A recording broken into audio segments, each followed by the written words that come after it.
창세기 2장 15절부터 17절 말씀입니다. 창세기 2장 15절부터 17절 말씀 우리 합독하겠습니다. 시작. 여호와 하나님이 그 사람을 이끌어 에덴 동산에 두어 그것을 경작하며 지키게 하시고, 여호와 하나님이 그 사람에게 명하여 이르시되, 동산 각종 나무의 열매는 내가 임의로 먹되 선악을 알게 하는 나무의 열매는 먹지 말라. 내가 먹는 날에는 반드시 죽으리라 하시니라. 아멘. 이 새벽에 오신 사랑하는 꽃동산교회 성도 여러분들, 예수님의 이름으로 환영합니다. 우리는 수많은 관계 가운데 살고 있죠. 가족과 친구들, 그리고 직장 동료 등등등 여러 사회적인 관계 가운데 우리는 살아가고 있습니다. 하지만 이 모든 관계에 앞서서요, 이 사회적 관계를 구성하는 데 있어 근본이 되어야 할 관계가 있습니다. 바로 하나님과 우리의 관계입니다. 그렇기 때문에요, 그리스도의 성도라고 불리는 우리는 하나님과 우리의 관계를 바탕으로 다른 사람과의 관계를 바라봐야 하고요, 또 그 사람 간의 관계 안에 있는 부부관계, 부모와 자식 관계, 그리고 친구, 직장 동료 간의 관계 등을 바라볼 수 있어야 합니다. 나아가서 이 관계 가운데 얽혀있는 수많은 인간사의 주제들, 즉 먹고 사는 문제, 금전관계, 서로 돕는 관계, 함께 일하는 협업 등, 그리고 사업체를 경영하는 문제 등을 근본 하나님과의 관계를 통해 바라볼 수 있어야 합니다. 그런 의미에서 우리가 믿는 하나님의 말씀인 성경은요, 관계와 선택의 기준이라고 할 수 있습니다. 그래서 오늘 우리는요, 하나님과 우리의 관계, 모든 관계의 근본이 되는 이 관계에 대해서 함께 나누고, 이 관계를 바탕으로 한 선택의 문제를 하나님께 드리는 시간을 가지려고 합니다. 우리는 좋은 것 그리고 나쁜 것이라는 걸 구별할 줄 압니다. 부모님들이시라면 아이들이 커피나 콜라 같은 거 먹으면 나쁘다, 건강에 좋지 않다, 키가 크지 않는다 라는 판단하에 주지도 않고 먹지 말라고 가르칩니다.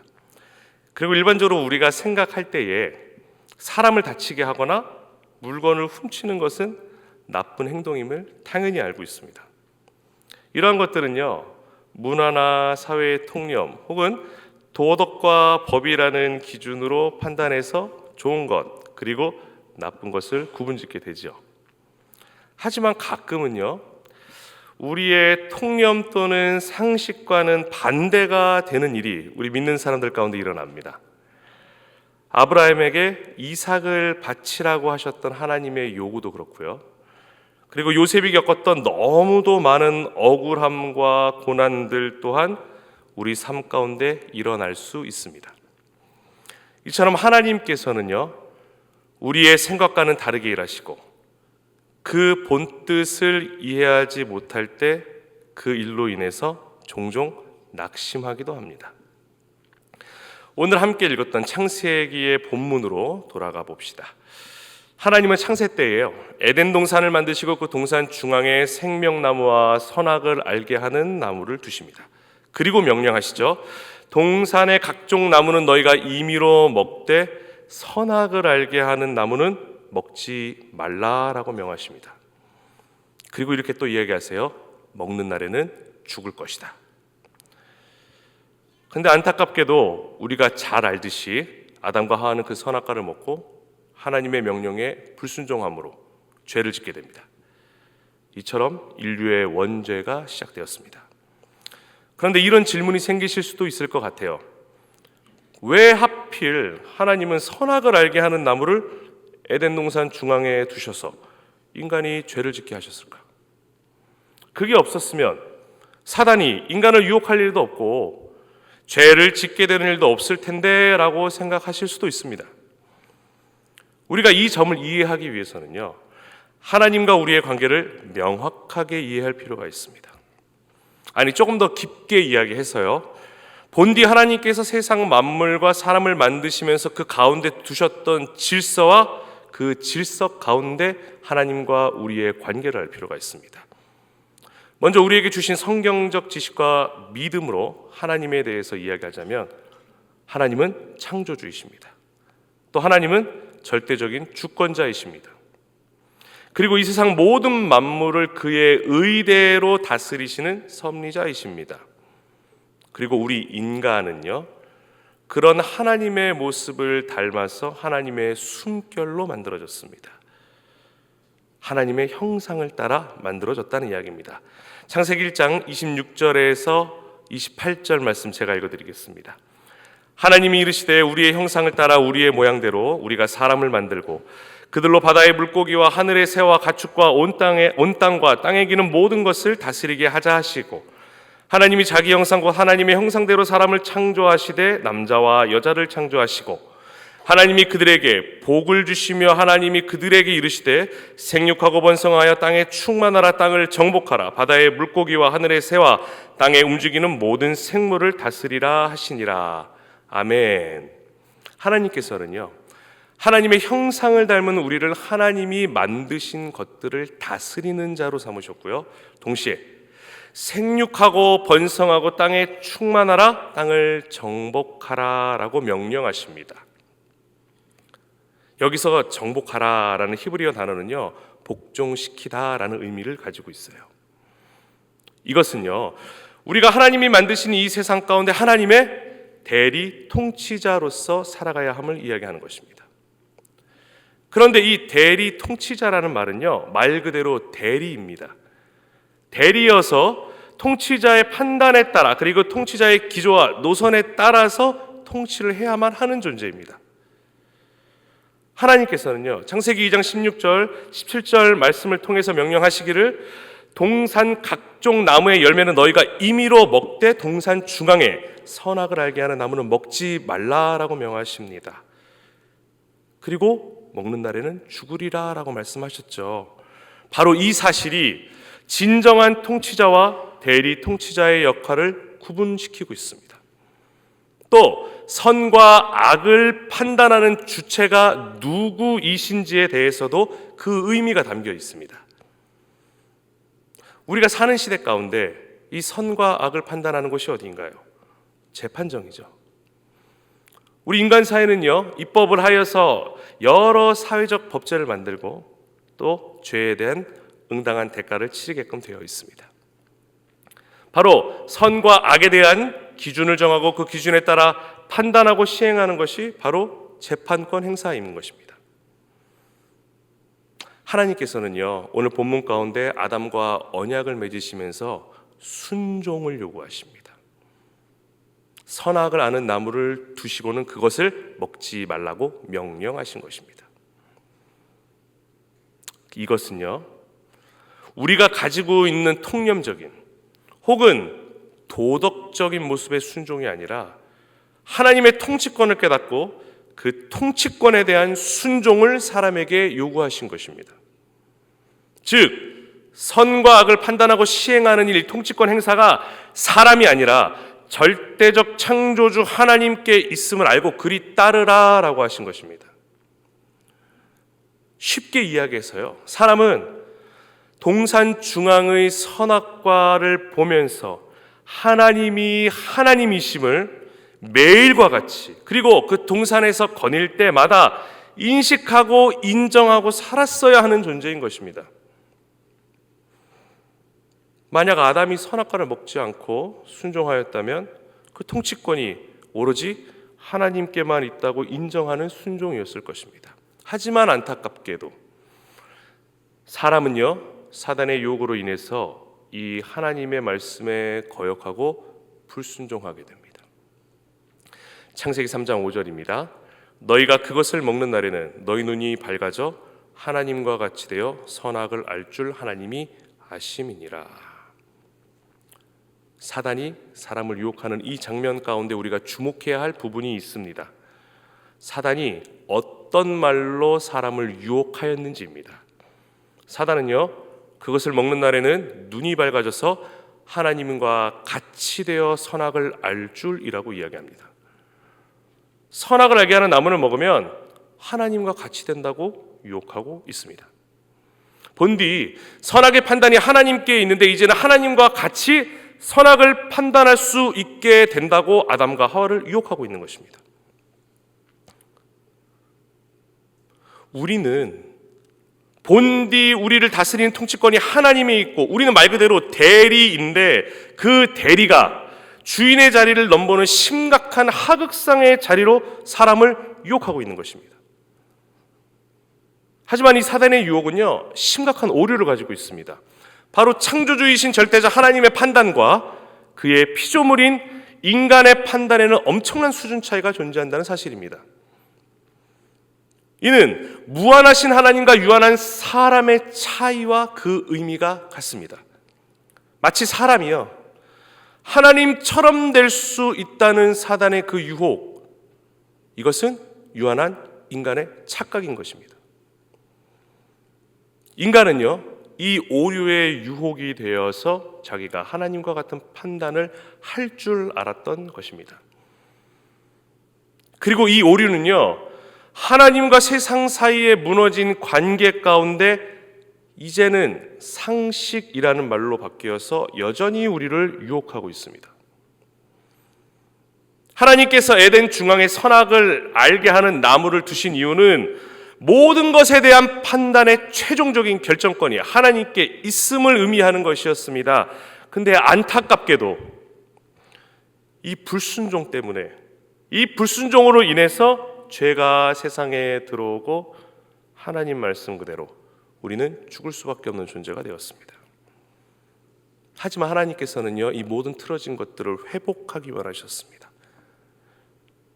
창세기 마지막에 등장하는 요셉을 통해서요, 우리에게 그 방법을 가르치고 계십니다. 창세기 50장 19절에서 20절 말씀 제가 읽어드립니다. 요셉이 그들에게 이르되 두려워하지 마소서, 내가 하나님을 대신하리이까.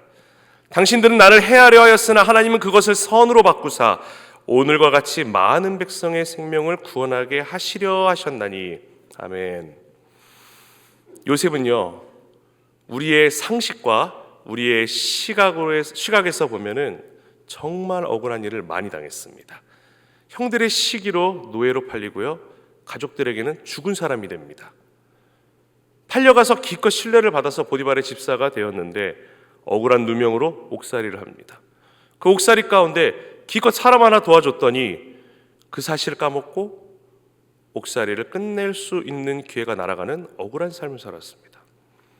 하지만 우리가 너무나도 잘 알듯이 하나님께서는요, 요셉에게도 하나님의 선하신 때에 맞는 선하신 방법으로 그를 이집트의 총리 대신으로 삼으셔서 이집트도 구하시고 그의 택하신 민족도 구하십니다.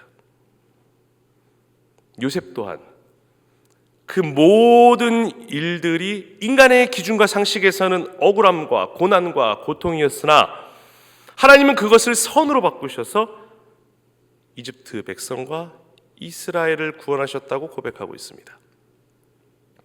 요셉에게 있어서 좋고 나쁨의 문제, 즉 선악의 문제는요, 요셉 자신의 판단에 달려있던 것이 아니라 하나님의 판단에 달려있음을 믿고 하나님의 판단을 믿었던 것입니다.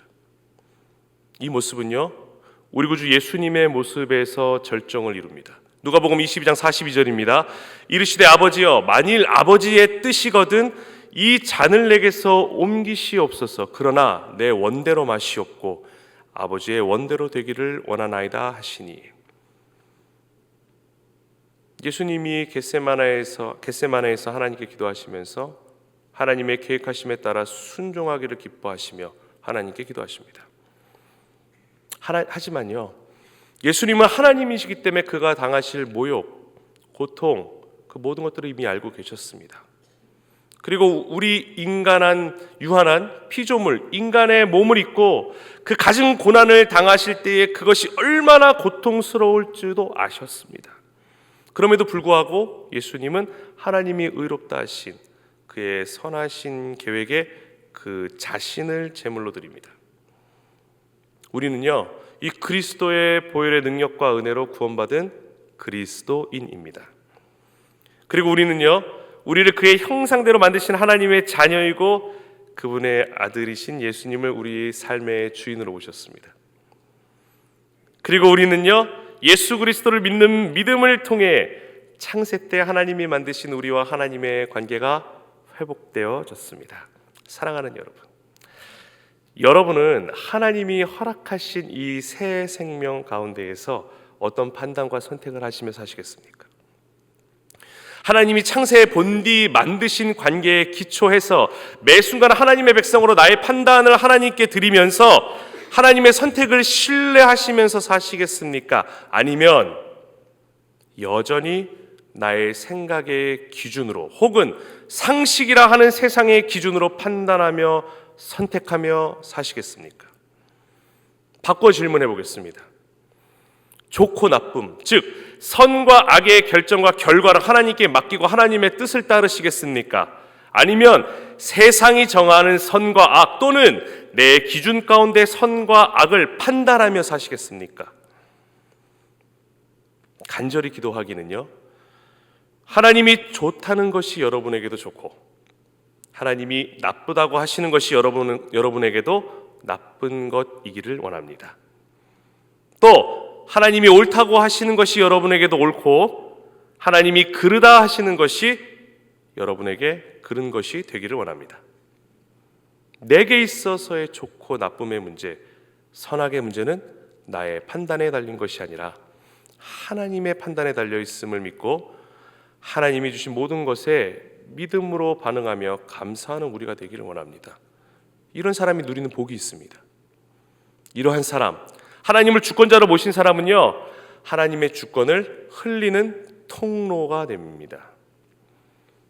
나를 통해서요, 하나님의 통치와 능력이 세상과 여러분의 가정과 직장과 사업체와 학교 가운데에 흘러가게 됩니다.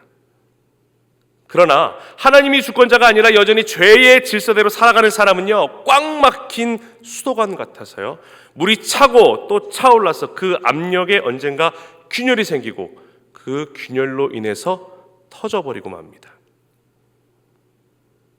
고린도전서 2장 14절에서 15절 말씀에서 바울이 이러한 사람에 대해서 이렇게 이야기합니다. 육에 속한 사람은 하나님의 성령의 일들을 받지 아니하나니 이는 그것들이 그에게는 어리석게 보이며 또 그는 그것들을 알 수도 없나니 그러한 일은 영적으로 분별되기 때문이라. 신령한 자는 모든 것을 판단하나 자기는 아무에게도 판단을 받지 아니하느니라. 아멘. 바울은요, 이러한 사람을 육에 속한 사람, 원어적으로 말하면 혼적인 사람이라 말합니다. 즉 이러한 사람은요, 창조주 하나님을 인정하지도 않고 하나님께 의지하지도 않고 그저 지금 자신이 가지고 있는 지식, 능력, 재물에 의지해서 살아가는 존재입니다. 여전히 하나님과는 뒤틀어진 그 죄의 질서 가운데 살면서 여전히 판단의 주인이 나라는 사단의 유혹 속에서 사는 사람입니다. 이러한 사람들에게는 하나님과의 관계 회복, 즉 예수 그리스도 예수님, 우리 예수님을 통한 구원과 축복의 회복이 어리석은 것으로만 보이게 됩니다. 하지만 신령한 자, 즉 영적인 사람은요, 하나님과의 관계가 회복되어서 그리스도 예수님께서 보내신 성령을 받아서 하나님이 주권자이심을 믿음으로 고백하면서 성령의 인도하심을 받는 사람들입니다. 더불어서 모든 판단이 우리 안에 내주하시는 성령을 통해 하나님이 의롭다 하시는 것들, 그리고 선하다 하시는 것들을 깨달아서 하나님의 주권하에 따라가는 그 삶이 무엇인지 세상 가운데 드러내며 살게 됩니다. 사랑하는 여러분, 우리는요, 하나님의 부르심에 따라 그의 택하심에 따라 구원받은 그리스도인들입니다. 우리는요, 더 이상 이 죄의 유혹 가운데 살아가는 자들이 아닙니다. 우리는 구원받은 자로서 본디 하나님께서 만드신 창조 질서가 회복된 하나님 나라의 사람들입니다. 다가올 하나님 나라를 지금도 누리면서 하나님의 다스리심을 받을 때 우리는요, 세상이 줄 수 없는 평안을 누리고요, 또 하나님의 다스리심과 도우심과 그 무한하신 공급하심으로 살아갈 수 있음을 믿습니다. 오늘 이 새벽에 하나님께서 회복해 하신 하나님과의 관계를 다시금 깨닫고 우리의 판단을 하나님께 드림으로 하나님의 생각을 구하는 기도의 시간 되시기를 예수님의 이름으로 축원합니다. 제가 기도하겠습니다. 살아계신 하나님, 우리의 모든 것을 주관하시고 하나님의 의대로 이끄시는 우리 아버지 하나님 참으로 감사드립니다. 우리를 살리시는 은혜도 큰데 우리를 본디 하나님이 만드신 그 자리로 이끄시고 하나님의 질서대로 살며 하나님의 다스리심을 누릴 수 있게 하심에 큰 감사드립니다. 하나님, 오늘 이 새벽에 우리 모든 판단의 기준과 세상 가운데 유혹에 넘어가려 했던 모든 생각들을 주께 드립니다. 이 시간 주께 기도할 때에 하나님의 생각으로만 채워주시고 하나님의 의를 믿으며 순종하게 도와주시옵소서. 예수님의 이름으로 기도합니다. 아멘.